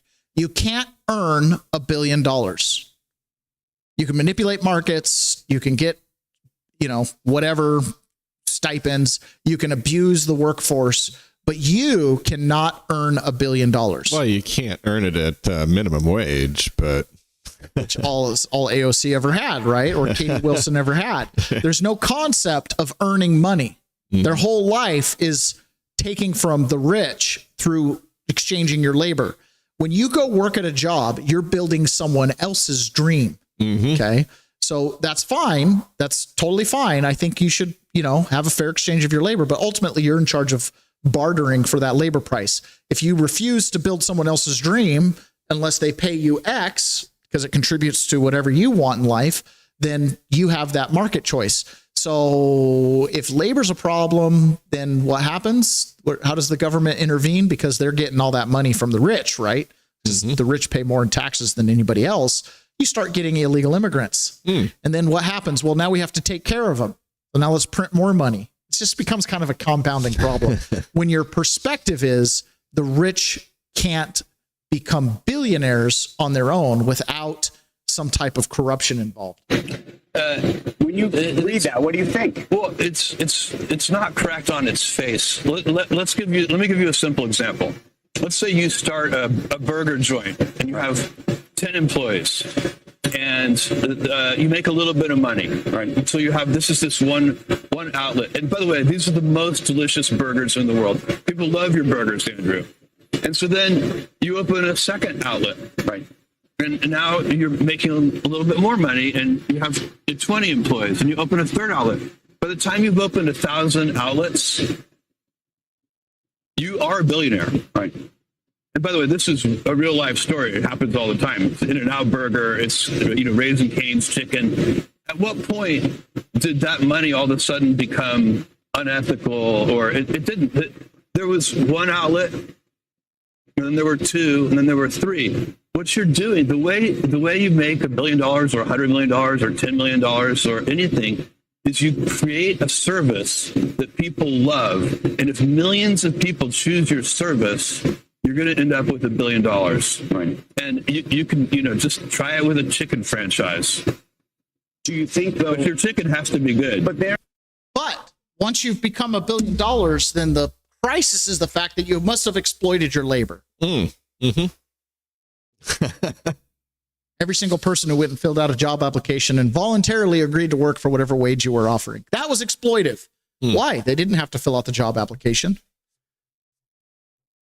Yeah. But they could exploit labor if the government imports illegal immigrants who will work for less, and then the middle class or the legacy Americans feel exploited because they can't work for that amount. Do you see what I'm saying? So any exploitation that the billionaires do, it's with the permission of the state. So what would be the solution if we're conservatives? Stop allowing illegal immigrants to come in and allow legacy Americans who have state protection when it comes to their contract labor. But it's at the expense of who? The state. The state. Yeah. Well, which is us. Us. Yes, right? That's exactly. right. It's us. Ron, what do we got? Rumble Premium? Yes. Excellent. Let's do it. Come on. Oh, man. What is going on with that? Killed you right at the last second there. Jeez. Try it again. I'm gonna. Oh, it worked. You've probably noticed Rumble is growing fast and it's not slowing down. They're building a real alternative to big tech that puts creators first and actually protects free speech. And now there's Rumble Premium, an easy way to upgrade your experience. With Premium, you get ad-free viewing across the platform. No pre-rolls, no interruptions, just the content you came for. Plus, Premium members unlock exclusive content like bonus videos, behind-the-scenes drops, and more from your favorite creators. Right now, Rumble is offering $10 off an annual subscription. Just go to rumble.com/premium and use the promo code STUDIO at checkout. That's rumble.com/premium, promo code STUDIO. No ads, more freedom and content you actually care about. That's the deal. Pew. Awesome. And of course, we do private streaming most days at the end of the podcast. You have to be a Rumble Premium subscriber in order to listen. So please do that. Listen to that. Now, cheat code. If you go online, if you go onto your audio podcast players, you can download the show and the private content is included in the audio. So I do encourage even our live listeners, people who watch the videos, go subscribe, download every single episode. Give me the download credits. I love it. And set your stuff to download every day. So no matter what, I'm getting downloaded. That would be great. Okay. John Cornyn was not endorsed by Donald Trump. He canceled his campaign events and ran back to Washington to cast some votes. Now, I am not aware of a whole lot of progress that's been made in the last 6 months as far as legislation is concerned. Are you aware of any? No. I think it was a couple months ago that Donald Trump said he wouldn't sign any bills if the Save America Act wasn't passed, right? So we haven't really seen a lot, but he rushed back to Washington, D.C., into the arms of John Thune to reconcile, this disaster that's starting to happen. I believe right now in Texas, the primary vote, the runoff vote between Cornyn and Paxton is happening. So he goes back and CNN interviews him here. This comes from Forbes Breaking News, but this is what's his name from CNN. And he's asking him, are you upset about Donald Trump endorsing Ken Paxton? And he says something kind of interesting here. Now that the president has come out and made very clear, and he's had a nearly perfect record in all of these primaries, why stay in this race? Well, because only Texans get to vote. And we've had 2 days of early voting. It looks very encouraging. And I believe that we still have a very good chance of winning in the race. How much did the president, in your view, endanger the Senate majority by getting behind Paxton? Well, I think you'll have to talk to others. Really, I'm just focused on my race right now. And so what is your pitch to voters outside President Trump's endorsement?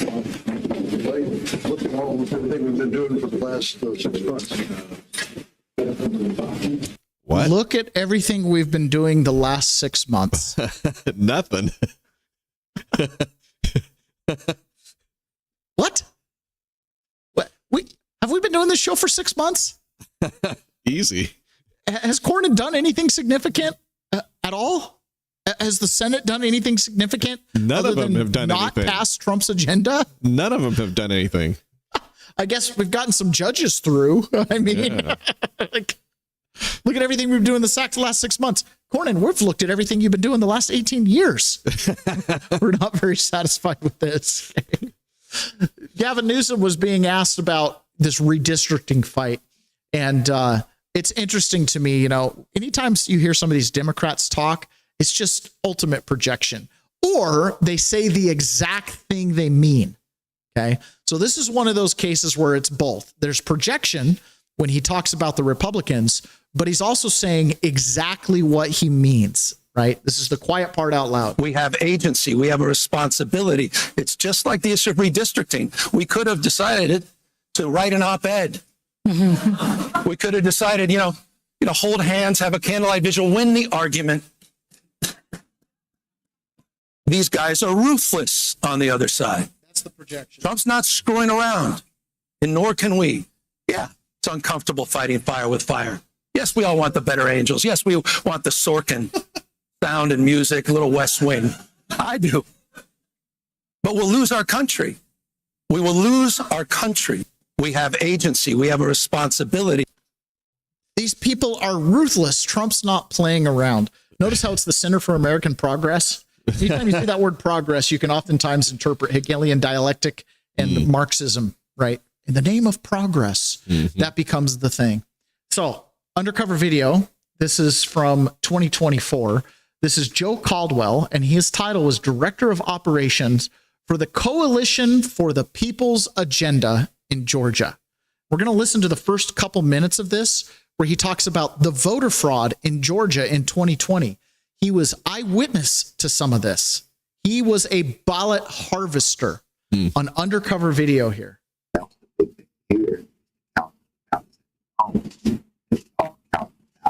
Told them to be on the opposite side. Everybody needed to. But then when they all up, the Democrats started counting and they were voting. You know that for a fact? It seemed like nothing had, like they legitimately had leak issues. Yeah, so they was said it was leak issues. So you see them on the video, put everything up, and they left. No, they put some on, put stuff up, and then you see them leave. And parking lot, and I guess they told them to come back in. Or they was out in the parking lot, and they was gonna go back to headquarters.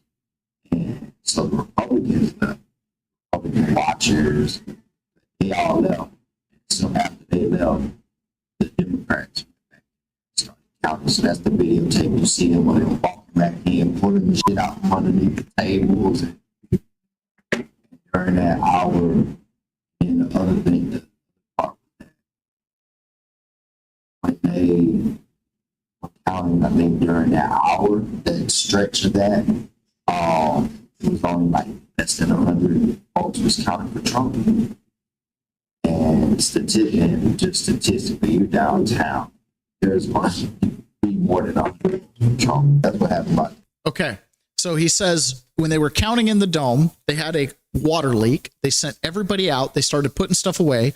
The Republicans and Democrats went into the parking lot. And when the Republicans took off, the Democrats lingered. Instead of going back to headquarters, they went back in and started counting. Mm-hmm. And during that hour that they counted without any watchers or anything like that, that's when they pulled the briefcases out or the suitcases out from under the counter. This was Georgia? Freeman. Yep.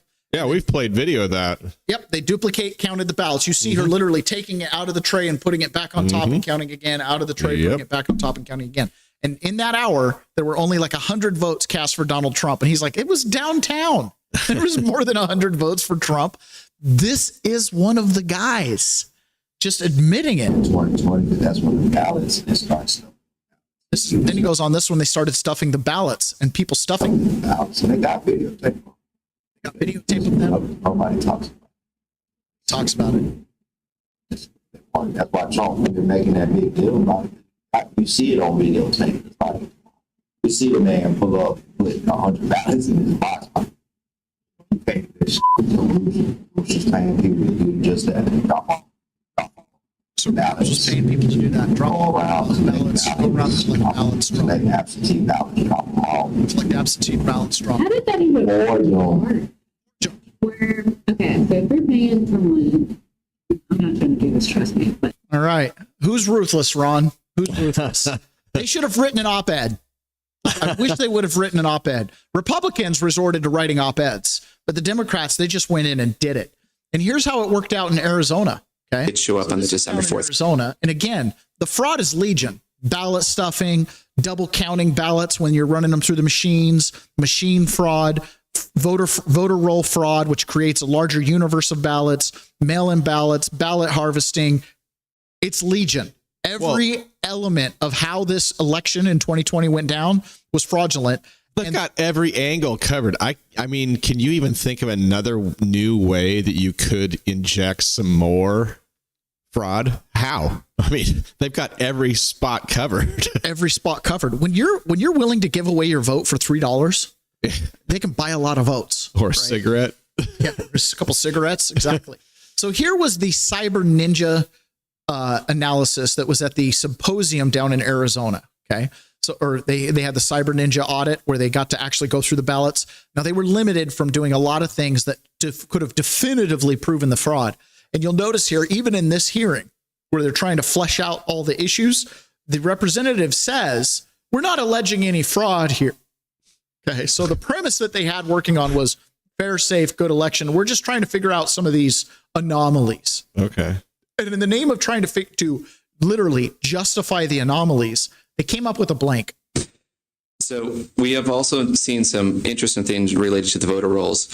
So, for example, we have 11,326 people which was the margin of victory for Joe Biden in Arizona, by the way. did not show up on a November 7th version of the voter rolls that should have been after votes were cast, but then appeared on December 4th voter rolls. And just be clear, they show as voted in this past election, but they were not a November 7th version of the file, and they did show up on the December 4th version. Okay, that sounds confusing. Give me an explanation of why that might have, I mean, we're not saying there's fraud. We're not saying anything else. I'm just trying to find answers. Is there a logical explanation why that would be? I cannot think of a logical explanation on what that would be, but it'd be a great thing to hear back from the county to see if there's anything that we're not thinking of. Okay. So we have also seen some. So people voted that were not on the voter rolls the day after the election, but their ballot had been cast. But then once there's scrutiny on it by December, they're added to the voter rolls showing as having voted, which just happens to be the amount of people that was in the margin of error. As in, even with rigging it prior to the election, he still didn't win. They had to add that extra margin. But we're not alleging there's fraud. We're just trying to figure out how we added people to the election after the election happened. Yeah, nothing to see here. Nothing to see here. Nothing to see here. Yeah, no problem at all. Now, the cover-up continues because obviously with impact that great across the country, right? Not electing the president. And of course, things go haywire. Or I go to protest the election. Colonel Larry Brock goes and protests the election. We can't get that toothpaste back in the tube. We meet in Springfield, Missouri, federal prison. Hey, Larry, how's it going? Hey, Taylor, do you think they're going to steal this election too? Oh, they're going to try. They're going to try. When I say things like, I don't believe we live in a blue country, right? Even the state of Washington, the understanding of how the election works, it's a game of plausible believability. Yes, that's it. When you can get people to believe that your neighborhood is Democrat, when they can get you to believe that people are Democrat, and how do they do that? They seed the zeitgeist in the elementary schools and the schools. That's why homeschooling is so positive. Well, they say things like "keep Portland weird." Keep Portland weird. When they say things, when they constantly, the dialectic is rich people are bad. All your problems, homelessness, that's caused by rich people. Mm-hmm. Lack of jobs, that's caused by rich people's greed, right? Always immigrants coming in, well, that's climate change. And, you should pony up some more money so we can fix climate change in global South Sahara Africa. You know what I'm saying? Like, the whole thing is a big scam to make it plausibly believable that people would vote against their own self-interest. Mm-hmm. And that's what it boils down to. And when you break down the manipulation, you're going, this seems to always go one direction. Right. I'm not saying Republicans haven't been guilty of a thing a time or two. There have been plenty of people that have been show trialed for voting 2 Republican ballots or, obviously we know there's Republicans down in Texas that are judges that are paying these ballot harvesters to make it happen. You know what I'm saying? So it goes both directions, but on an overwhelming scale, it's typically the Democrats. So the Democrats obviously have to put a tamp on this, and they've got to chill the vote. They shock and awe the January 6ers. And then on top of that, they continue to persecute Donald Trump through Jack Smith, the Arctic Frost investigations, et cetera, et cetera. Well, turns out one of the attorneys that was working with Jack Smith, remember that whole classified documents thing? And Trump had classified documents down in Mar-a-Lago. Yeah. And oh my goodness, how did so many felonies. By the way, Joe Biden had boxes of classified documents parked next to his Corvette in his garage. Oh, well, he voluntarily gave those back when we came asking, right? And Trump was more than willing to give anything that was classified back. Just tell me what it is and I'll give it back. Nope, we're going to raid your house, go through your wife's panty drawers. Okay.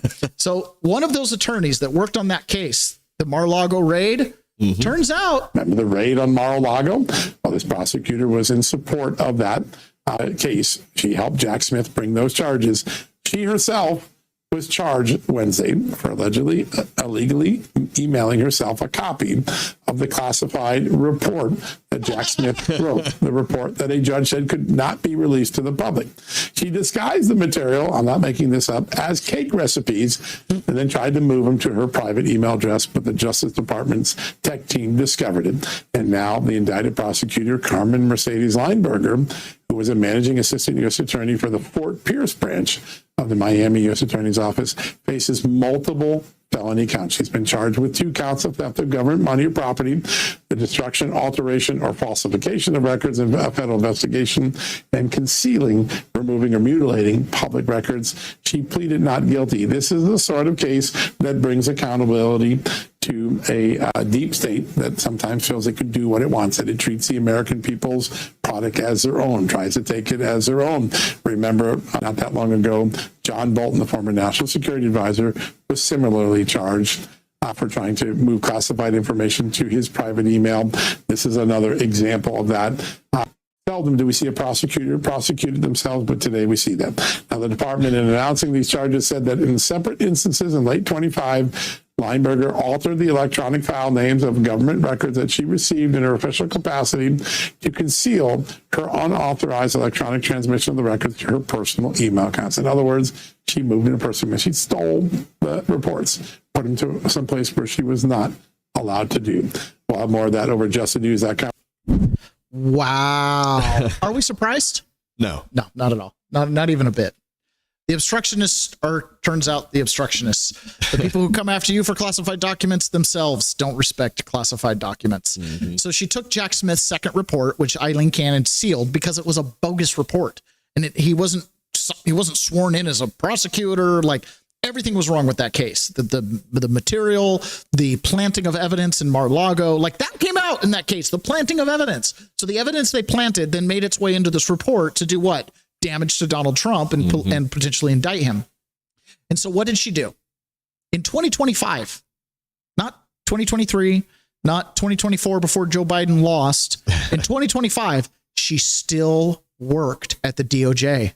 Mm-hmm. She took that classified document, relabeled it as a cake recipe, which, by the way, did you know you're paying DOJ employees on the clock using government hardware to look up cake recipes? Was that any better? No, it would have been better if it had been a real cake recipe. Relabeled the document, attached it, sent it to her Gmail. And what was probably the intention of that? Just keep it for posterity to show her kids? No. To leak it. Mm-hmm. To leak it. Was clearly the reason why she did that. She's now been indicted, and she was charged with, I believe, one of the charges, and if I'm not mistaken, is USC 1512C2. Do you know what charge that is? It's the obstruction of Congress charge, federal investigation charge. That happens to be the same charge I got. And it carries a 20-year prison sentence. Nope. Now, Scott McFarlane, one of our favorite disinformation artists that is now working independently, which means he can go on different news channels and whatnot. And he was on with MS Now yesterday because some January 6 officers have sued to block the weaponization of government fund that could go to provide relief to January 6ers. Of course. The more I hear about this weaponization fund, the more disappointed I am in the fund itself. Sounds like the fund's weaponized. Yeah. Well, it's just, it's not big enough. And I don't mean, it should have been $176 billion, not $1.76 billion. It's just not big enough for the amount of people that can make a claim against it. That's just what it boils down to. Mm-hmm. People are not going to be made whole from this. I mean, somebody did some rough back of the napkin math. It's like it would barely pay for the collective attorney's fees that January 6ers paid, let alone when you start throwing in FaceAct, Crypto Bros. Anybody who has a claim of government weaponization against them can make a claim. Michael Caputo asked for $2.7 million.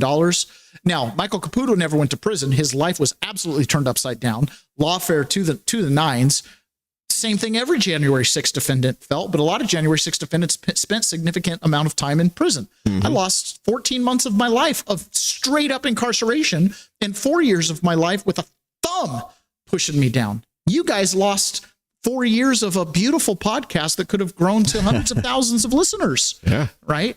In the course of that. And some of you guys have stuck back around and like Pony Boy, he's part of season 1 and season 2. Now, you know, I didn't go to jail, and so far I haven't really made any noise about any of this, but my life was affected greatly too, and I would love a piece of the cash. Exactly. And you could make a claim, right, the way they've done it. Now, Scott McFarlane got on MS Now, and again, planting the seed in the zeitgeist that all those prosecutions were completely above board, no problems. But he says a couple things that make you go, does it really work out that way? And I want to add one note to all the misinformation. I'm filling a notebook with misinformation spreading about January 6th today. The idea that these cases were wrongful, no case was overturned. Not a one on appeal. And lots of people... Except for all of the people charged with 1512, including myself, that the Supreme Court overturned. So he's kind of missing like a Supreme Court case. Appealed. And as Brendan would tell you, they had a 100% success rate for juries at trial. If you ever been on jury duty, you know how impossible it is to get 12 people to agree on a lunch order. They got every single jury, dozens of them, to agree to convict. 100%. Sounds like Joe Biden's vote tally in the middle of the night in Georgia. Sounds like 100%. collusion. Sounds like collusion. I sat through a trial against myself, and I saw what those juries look like. And yeah, talk about not fair. One of the things I came to be really aware of was the fact that the entire city had positioned itself as a crime victim. Mm-hmm. Right? People on my jury said on the day of January 6th, they were getting phone calls from people around the country. Are you safe? Are you okay? Oh, brother. Okay, well, that means you're directly impacted by the crime. You don't let the person in the car that got carjacked sit on the jury for the carjacker. It's supposed to be a neutral, unbiased jury, right? I mean, it's whatever. You know, when the judges say things, when they say, I can't be unbiased, and the judge responds, again, these are in transcripts. Well, will you try? I literally cannot be unbiased. Will you try? Sure. Okay. You're on the jury. Oh, okay. Geez. All right. Well, don't make a college effort. Oh, so here is a Republican House of Representative member. This is, I got to remember, this is Representative Brian Fitzpatrick. Now, he is a Republican. He is a Republican. And he's being asked by the same Scott McFarlane about this weaponization fund. He's concerned about where the money's coming from and all that kind of stuff. How do you kill this thing off? Well, that's what we just talked about here. So we have to figure out what's the source of the fund, right? Is it an appropriation from last year? Is it 2 years ago? Where did the money come from? And what limitations were put around that money? Are there constitutional questions? Are they statutory questions? You know, what falls within Article 1 authority? This is all the things we're trying to unpack now. With a narrow margin, you hold a pretty pivotal vote on everything. Oh, everybody's vote's pivotal. We all get one vote. You think this is something your constituents would want you to fight for? 100%, yeah. Listen, I think constituents across America want the same things for the most part. There's $1.9 billion going into Seattle. Yeah. And $1.7 billion going to the weaponization of government fund. Why don't they? But they're fighting for every dollar, Ron. Why don't they make a list of the claimants first before they come up with the total? I don't know. I think, again, the total, 1776. I get it. It's a symbolic total. Sure. We're trying to restore trust in the institution. That's why, you know, I partnered with everyone from Tim Burchett to AOC on banning members of Congress from trading stocks. We're trying to take steps, you know, any gerrymandering, we're trying to take steps to you know, bridge the divide between the public and the institution. And things like this just go backwards, you know. So that's why step one is we have to, all of us, journalists, members of Congress, we have to unpack what exactly it is. Right now, we just have a top line of, you know, some sound bites. We don't know what the source of the funding is, what the legal authority it's based on is. Is there a precedent? If there isn't, why not? What falls within the court's jurisdiction in terms of constitutional review? This is what we're trying to get our arms around. But step one is a letter to stating our position to the acting attorney general. Who else will be on it with you? I don't know. But we're doing that right now. Yep. And my staff is working on legislation. We're working with the legislative council to figure out what, and this is why we got to get to the source of the funding, right? To know what our jurisdiction is and how we can respond to it. This is an ongoing cover-up of the 2020 election fraud and likely decades of frauds. It's an ongoing cover-up. Why would you not want to compensate the people who had government weaponized against them? Right? In the big scheme of things, this is a drop in the bucket. But yet they want to wrap their arms around it, figure out where we got to fight for every dollar. You didn't fight for every dollar when the Inflation Reduction Act got passed. How much money did Obama send to Iran?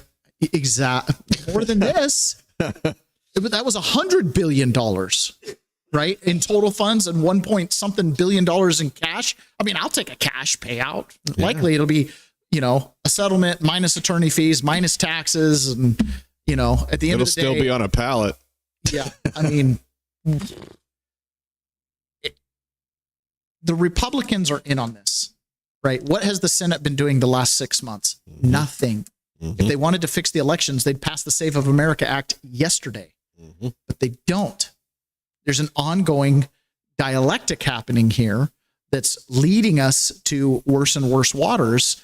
And we have to change the direction of this bird, change the premise, right? Change the premise completely. Donald Trump was asked about the fund. Made a settlement of some kind. I wasn't involved in the settlement. I could have been involved, but I didn't choose to be. So they made a settlement. Also, the anti-weaponization of people. I mean, people were destroyed. They went to jail. Their families were ruined. They committed suicide. You know, all the Biden administration and the Obama administration, both of them. I mean, the Obama administration started it. The Biden administration was horrible in terms of what they've done to people is incredible. And we're reimbursing those people for their legal fees and for their costs and for anybody involved. But they destroyed people. People committing I read the other day, a person committed suicide over it. They went, you know, it was the most violent thing I've ever seen in politics, what they did. And yet if I say, oh, let's look at this one or that one, they say weaponization. What they did in terms of weaponization will never be allowed to happen in this country again. So we think that those people, we think that anybody involved in that process should partake. And you're talking about peanuts compared to the value. It destroyed the lives of many, many people. Thank you very much. That should be the working premise. That should be the working premise. Now, we're going to wrap up talking about the Hegelian dialectic again. We have to have a boogeyman, Ron. For years, we've had the boogeyman of climate change, but I believe the boogeyman is changing. The place where we can dump money that ultimately the objective is to advance civilization, but there has to be a reason for the people to open their pocketbooks, to pay, to buy in. JFK tried to use the space race, which ultimately for humanity could lead to making us extinction proof by putting us on more than one planet.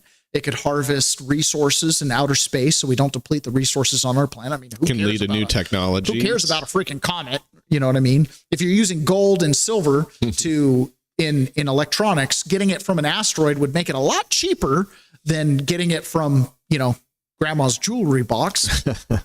And so we need a boogeyman that will justify mass amounts of spending and putting a ton of energy into a space race, right? What, Carlito? Space race team player one? Okay. Yeah. We don't necessarily believe in space or that the Earth is even round, but by golly, heck yeah, we're going to do Starlink satellites and away we go. So what is the new boogeyman? What is the big thing that is beyond our grasp that we can use to justify becoming a spacefaring world? Aliens. There's more.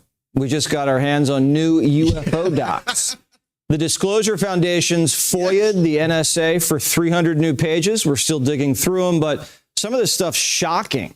According to the docs, back during the Cold War, the Soviets scrambled 13 MiG fighter jets to chase down one UFO. Another time, jets were deployed to hunt down 23 UFOs flying at 70,000 feet.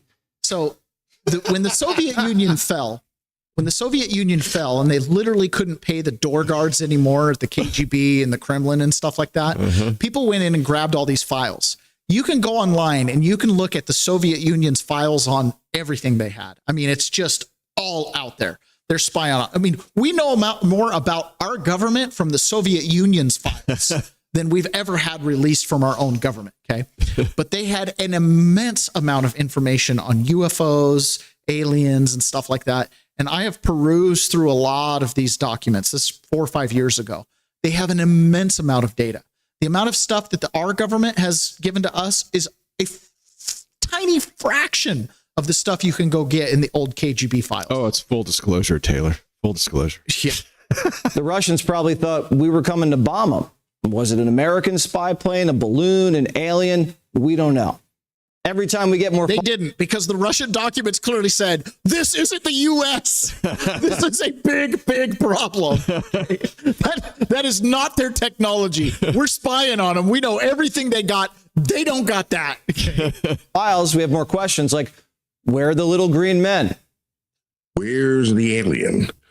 That's my question Is to it you. too much to ask that if you've got him in the back shed, just bring out the alien?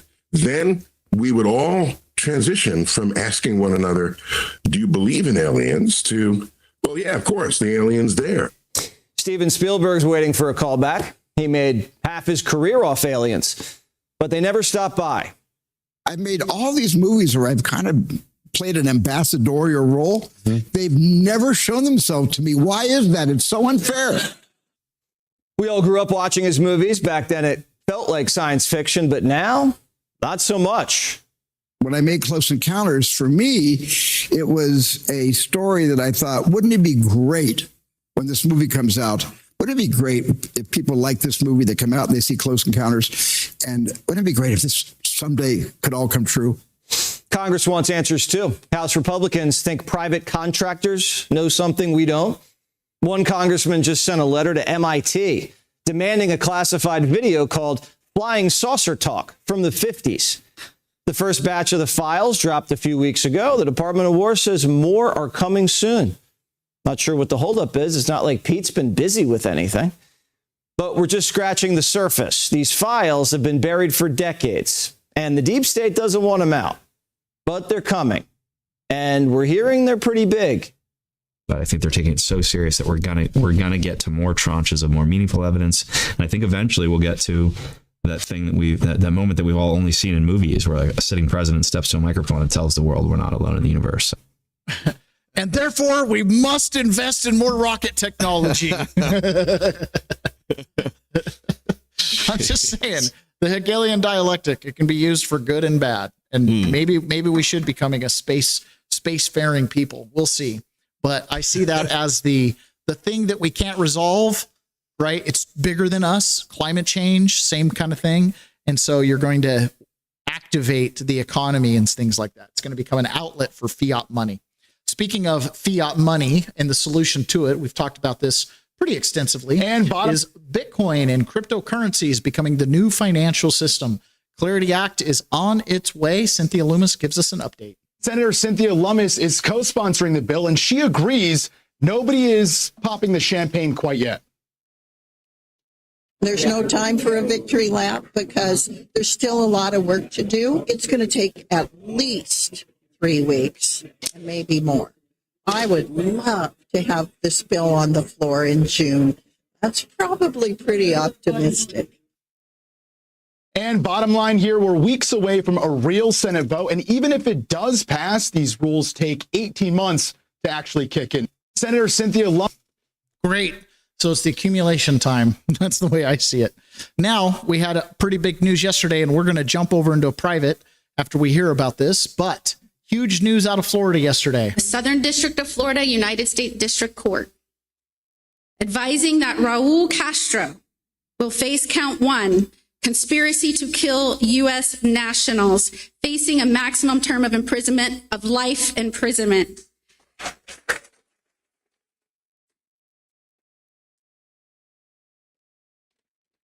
Counts 2 and 3, destruction of aircraft, facing a maximum term of imprisonment on each count of up to 5 years in prison. And counts 4 through 7, the charges of murder, facing a maximum term of imprisonment on each count of death or life imprisonment.